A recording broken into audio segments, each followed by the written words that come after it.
Que a graça e a paz do nosso Senhor Jesus Cristo estejam com todos nós nesse momento de reflexão, nessa Sexta-feira Santa. Também cumprimento aqueles que estão nos acompanhando através dessa transmissão, e que possa ser um momento de reflexão, mas também da ação do Espírito Santo no coração de vocês. Amém. Como havia comentado antes, hoje a gente vai se concentrar um pouquinho no Salmo 22, e a gente pode perceber já nas palavras desse Salmo, como também nos outros textos que a gente leu hoje, mas nas palavras do Salmo, 1000 anos antes de tudo acontecer, Deus abriu então a mente, o coração de Davi, para que ele retratasse aquilo que iria acontecer com Jesus na cruz. A gente percebe através desse Salmo, o Filho do Homem iria sofrer na cruz, mas de uma maneira inesperada, a graça inesperada, retrata o sofrimento que se transforma em vitória, a morte que dá lugar à vida. Talvez a gente poderia olhar para o Salmo 22 como os pensamentos e as sensações que Jesus passou na cruz. É como se o próprio Davi estivesse olhando esse momento da crucificação, 1000 anos de tudo isso acontecer. E o primeiro aspecto desse Salmo que chama a nossa atenção, que faz a gente pensar, é justamente as palavras que o próprio Jesus, ele menciona quando está na cruz. Meu Deus, por que me abandonaste? Por que fica tão longe? Por que está tão afastado de mim? E de fato, o primeiro aspecto que Davi desejou e quis registrar não foi nem os sofrimentos que estão ali presentes, a dor física, que de fato está ali presente, mas o primeiro aspecto que o rei Davi coloca nesse momento é a solidão, o abandono. Sexta-feira Santa é o dia em que Cristo toma para si os pecados de toda a humanidade, para sermos reconciliados com Deus, a fim de que ninguém se sinta de fato abandonado por Ele. Agora, o que é solidão? O que é esse sentimento de solidão? Muitos afirmam que solidão é um dos males desse século, junto com outras situações que estão presentes e outras patologias que estão presentes, ansiedade, depressão, mas a solidão também está ali, de forma talvez até um pouco silenciosa. É difícil a gente identificar quem está em solidão, mas de fato é algo muito doloroso na vida de quem passa por isso. De fato, nós podemos estar hoje rodeados de pessoas, mas isso não significa que nós não estejamos passando ou vivendo em solidão. Por isso, há uma diferença em estar sozinho ou se sentir sozinho. Porque algumas pessoas podem gostar de estar sozinhos, mas isso não significa que eles estejam em solidão. Talvez a gente poderia, e de forma muito ainda superficial, refletir um pouco sobre isso, que solidão pode ser esse vazio, esse sentimento de abandono, muitas vezes, que a gente tem, que a gente passa em determinados momentos da nossa vida. Talvez a gente poderia dizer, aquele vazio, o sentimento de solidão vem a partir do vazio de alguém querido, que dava sentido às nossas vidas, que nos carregava nas angústias, que nos suportava até nas nossas chatices, que reconhecia as nossas limitações e nos impulsionava. E de repente, quando a gente tem o vazio de alguém que preenchia tudo isso, parece que nesse lugar vem esse sentimento de solidão, que pode vir acompanhado por tristeza, que pode vir acompanhado por isolamento, que pode vir acompanhado por depressão. Talvez nessa pequena descrição, quem sabe você se lembrou de alguém especial, alguém que dá e dá ainda sentido ao coração de vocês, um pai, uma mãe, um filho, a esposa, marido, enfim. São inúmeras pessoas que podem estar fazendo falta, de fato, para o nosso coração e gerando um pouco desse sentimento de solidão que a gente possa estar vivendo aqui neste mundo. Mas no caso de Deus, Deus o abandonou, simplesmente porque Ele não tolera o pecado. Não é porque que Deus era pecador, que Jesus pecou, mas porque Ele estava carregando o meu e o seu pecado lá na cruz. Assim como afirma o apóstolo Paulo, Cristo estava carregando o pecado de toda a humanidade. Assim, a sua maior dor foi justamente ser abandonado pela sua própria essência. E é por isso que Jesus na cruz, ele diz logo no início: meu Deus, por que me abandonaste? Cristo conscientemente, deliberadamente suportou o abandono de Deus para que nós nunca sintamos abandonados por Ele.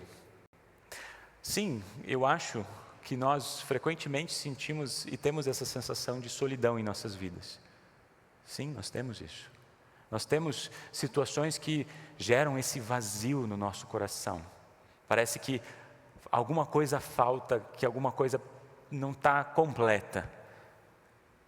Mas o abandono de Deus, a completa solidão da parte de Deus, isso de fato nós nunca vamos passar.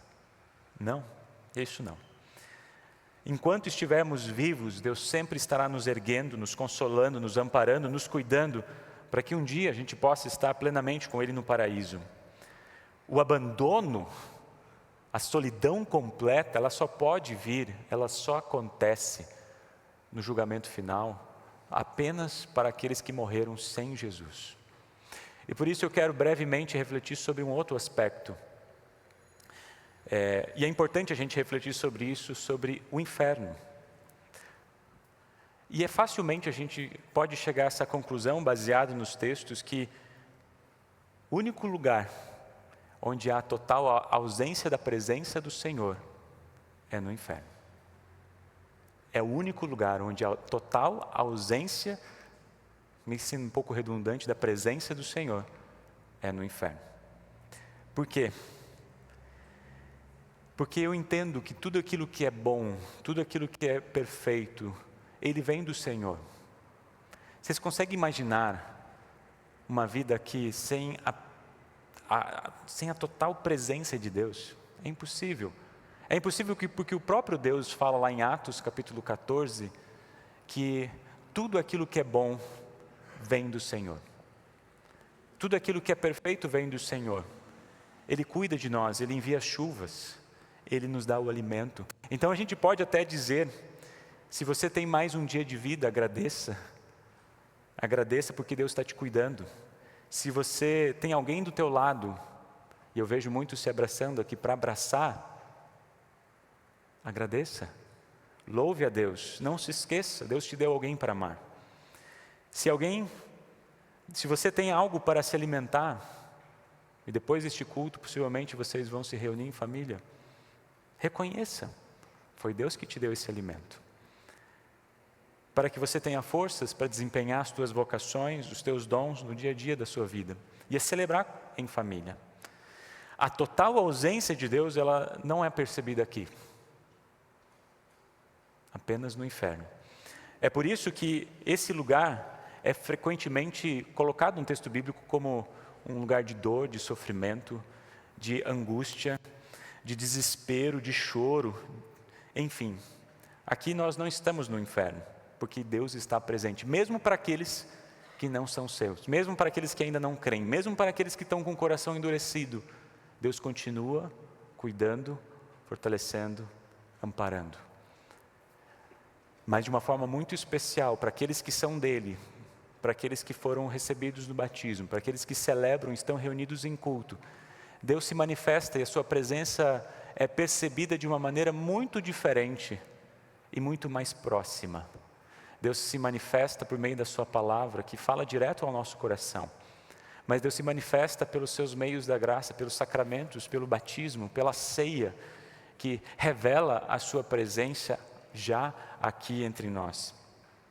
São meios visíveis e reais para que a gente semanalmente nunca se esqueça, vocês não estão sozinhos. Nós não estamos sozinhos. Deus está conosco. Mas vai chegar um dia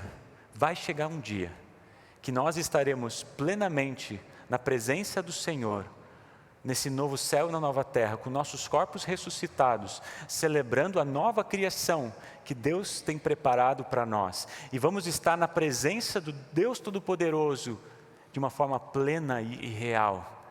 Isso certamente será maravilhoso. E é por isso que enquanto aguardamos com expectativa esse momento, Deus nos prepara também para lidar com as angústias, os sofrimentos e nos prepara para lidar com a solidão. Como é que Jesus lidou com a solidão? Essa solidão que a gente nunca vai experimentar, mas como é que Ele lidou com isso? Para nos preparar também para a gente lidar com os vazios da vida que a gente sente. Como é que Ele nos ensina, como é que Ele nos prepara?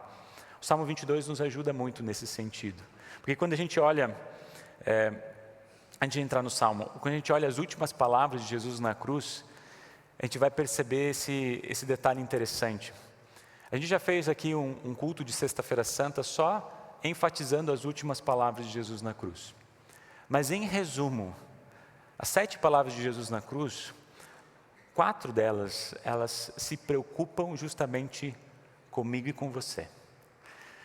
De uma maneira especial, a primeira, lá em Lucas 23, vai se preocupar com o mundo pecador, com o pecado que avança de forma desproporcional, e até ele traz essa imagem daquelas mulheres, né, que vão chorar justamente por causa dos seus filhos, pelo avanço do pecado e da maldade no mundo. Ele está preocupado com isso, está preocupado com nós que vamos estar vivendo nesse mundo pecador.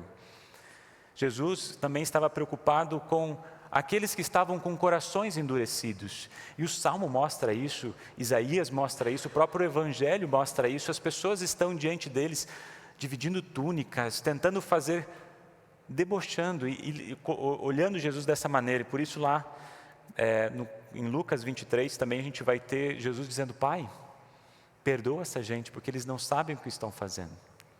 Jesus olha nesse completo abandono de Deus, em compaixão com aqueles que não merecem, com aqueles que estavam com o coração endurecidos. Mas Jesus também se preocupa com aqueles com o coração arrependido. Um pouquinho, o Evangelho de Lucas também nos leva, na terceira palavra, a falar sobre, se lembram dos 2 malfeitores na cruz? Um se arrepende diante daquilo que percebe, diante da presença do Senhor. Lembra-te de mim no paraíso, quando estiver lá. E Jesus responde: eu afirmo a você que isto é verdade, hoje estarás comigo no paraíso. Ele se preocupa com aqueles que estão com o coração arrependido, mas também se preocupa com os seus. O Evangelho do dia fala que Jesus olhou para Maria, sua mãe, olhou para o discípulo amado e falou assim: cuida da minha mãe. Olhou para a mãe e falou assim: cuida do meu amigo. Olha só que nesse momento de maior abandono de Deus, Jesus, ele se preocupa comigo e com você. Ele se preocupa com esse mundo, ele se preocupa com aqueles que estão com o coração endurecido, ele se preocupa com aqueles que estão arrependidos, e ele se preocupa também com aqueles que são seus mais próximos. Tudo que sai da boca de Jesus, daquilo que pelo menos temos registrado, nada parece que ele estava preocupado consigo, ou reclamando, ou culpando. O coração de Deus só tinha lugar para nós. Cristo estava preocupado comigo e com você. E ao mesmo tempo que Cristo estava preocupado conosco, Ele preenchia o seu coração com a voz do Senhor. Parece que é contraditório, mas justamente quando Deus o abandona, mais Ele se preenche da palavra do Senhor. Porque a gente percebe na leitura do Evangelho quantas vezes Jesus, e nesse momento é citado as palavras da Escritura Sagrada, do Antigo Testamento, dando significado àquilo que Deus havia prometido e agora Jesus cumpre. A leitura inteira de Isaías é sobre isso, a leitura inteira do Salmo é isso, Hebreus também reflete isso, e a gente vai ter incontáveis promessas que são cumpridas nesse momento. Jesus estava sendo preenchido, Jesus preencheu o seu coração com a voz do Senhor. Quando o pecado, não dele, mas o nosso, fez com que Deus se afastasse, a palavra de Deus foi o único instrumento no qual Jesus encontrou a verdadeira paz. Isso não foi a primeira vez, mas também no momento da tentação. E aí, ali o próprio Jesus nos ensina como então passar por isso. De novo eu reforço, nós nunca vamos passar, enquanto estivermos aqui, a completa solidão ou a completo abandono da parte de Deus. Nós nunca vamos passar isso, por mais que a gente se afaste completamente da presença do Senhor. Por Ele ter criado este mundo e por ter Ele criado vocês, vocês sempre vão ser alvo do amor do Senhor. Mas ao mesmo tempo, esse salmo abre a possibilidade para a gente olhar para as solidões que a gente tem.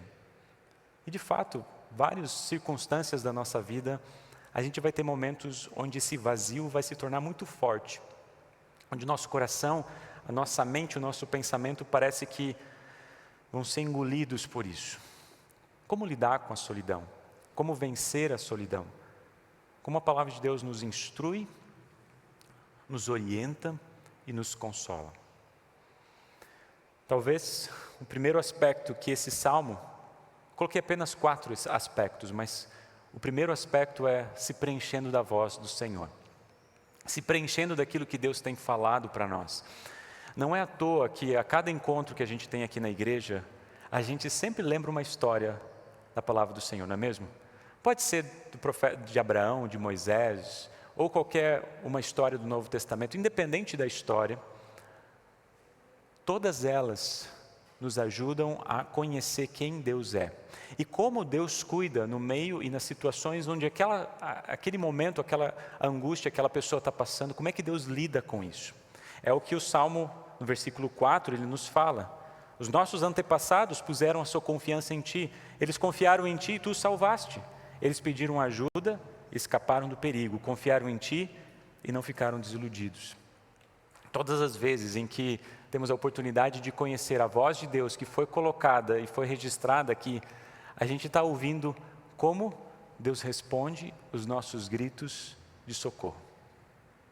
Tenho certeza disso. Então, nesses momentos, se preencham da voz do Senhor que vai nos orientar, que vai nos dizer como Deus está cuidando daqueles que sofrem.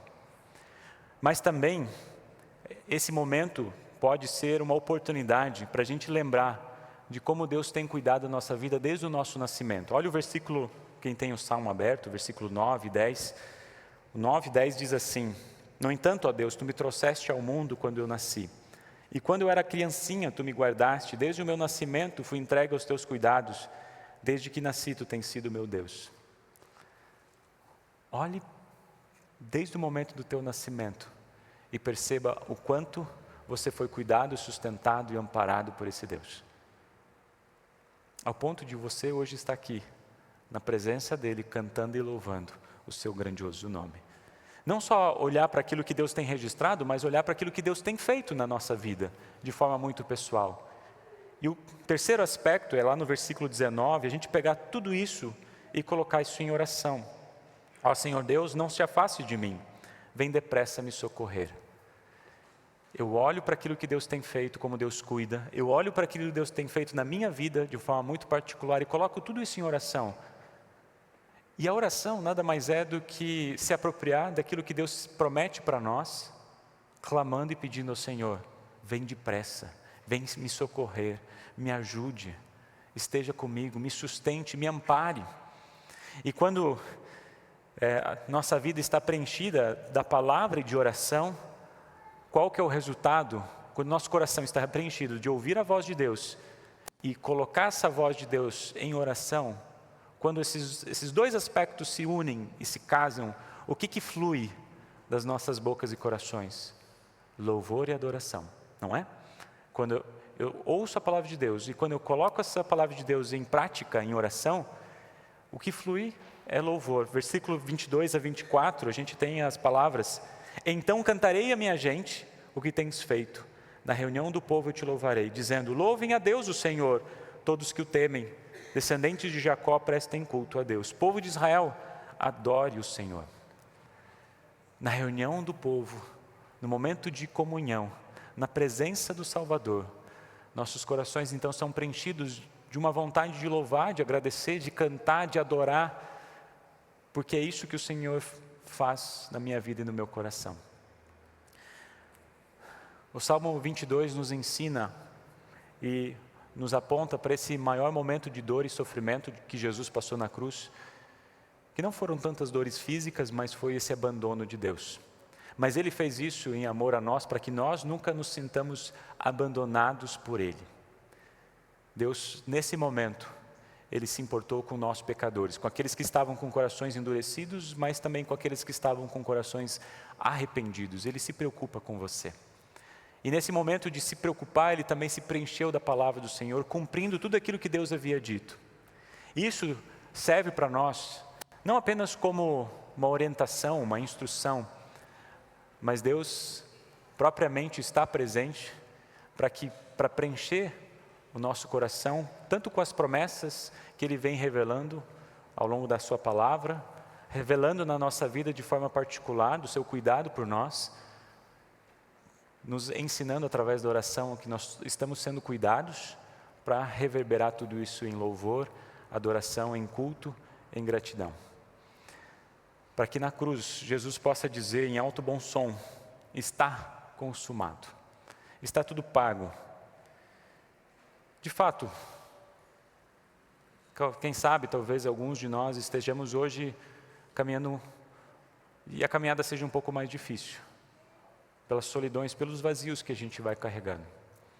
Convide Jesus cada vez mais para preencher esse vazio, para que um dia a gente possa celebrar plenamente a herança eterna que Deus tem feito e Deus tem dado a cada um de nós, para que já hoje a gente possa viver com esperança e confiança.